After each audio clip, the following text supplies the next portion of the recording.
Здравствуйте, я Самсонов Сергей Николаевич, ведущий научный сотрудник Института космофизических исследований и астрономии имени Юрия Георгиевича Шафера. Я зимовал в Антарктиде в 25-ю советскую антарктическую экспедицию и хотел бы вам немножко рассказать об этом.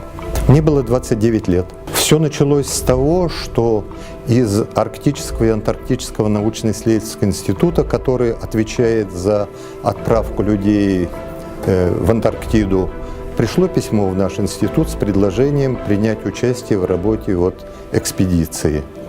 У нас был организован конкурс, в итоге выбрали меня. Я пробыл там ровно 1 год на станции, плюс 1,5 месяца туда и 1,5 месяца назад.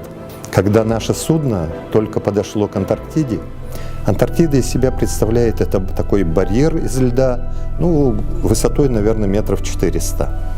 А за зиму море замерзает, на каком-то расстоянии, там пара десятков километров, может быть, поэтому судно может подойти только вот к этому льду. И после этого начинали мы швартоваться к этому льду. Это была довольно-таки долгая процедура, наверное, часа 3 занималась. И в этот момент колонии пингвинов, причем там пингвины были императорские, это большие пингвины, приблизительно метр, 1,10 м высотой, со всех сторон начали подходить к судну, стояли в упор, и вот не шевелясь, 3 часа стояли и смотрели. Там порядка сотен собралось вокруг нас. И начал подлетать в это время вертолет к нам. Когда вертолет уже начал снижаться довольно-таки значительно, в этот момент они вдруг моментально попадали на живот, и как живые торпеды моментально разлетелись в разные стороны. Было очень интересно наблюдать это дело. Туда самолеты могут летать только 1 раз в год в течение месяца. Это январь месяц, когда самое теплое время, когда самолеты могут еще садиться. За счет низких температур там невозможно посадить самолет, поскольку абсолютно нет скольжения при низкой температуре, когда за 70 градусов с шасси самолетов.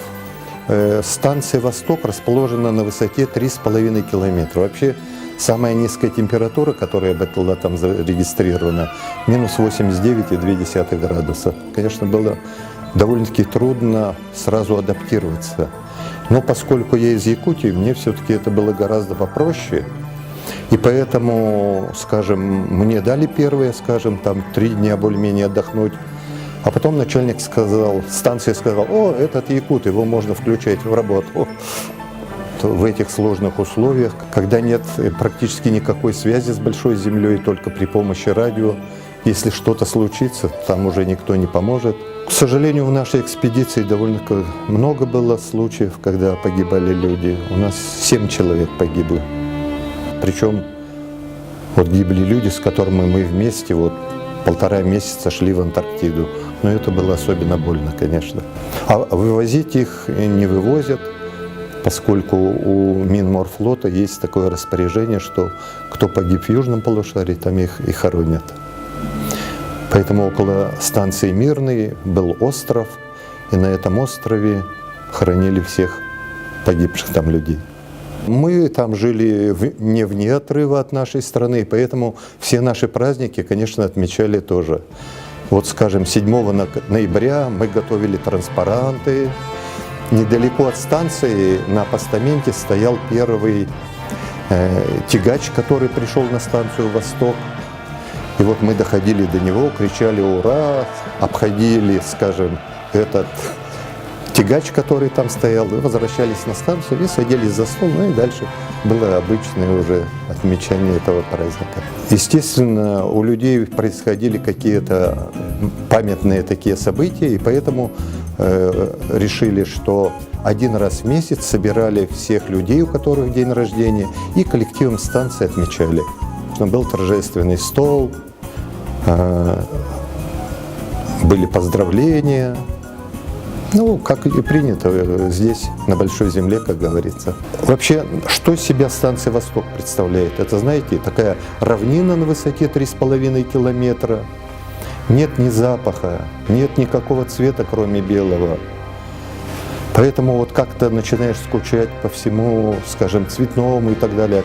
Солнце спряталось, там же полярная ночь, темнота, звезды только над головой. И вот когда начинает появляться солнце, это большой праздник. Все выходим в этот момент, начинаем фотографировать первое солнце. Поэтому весна встречается с большим воодушевлением, приближается время нашего возвращения домой. Было очень интересно посмотреть новые места, ощутить себя, как ты сможешь преодолеть вот эти тяжелые условия, гипоксию и низкие очень температуры. Конечно, такие, знаете, романтические воспоминания о молодости.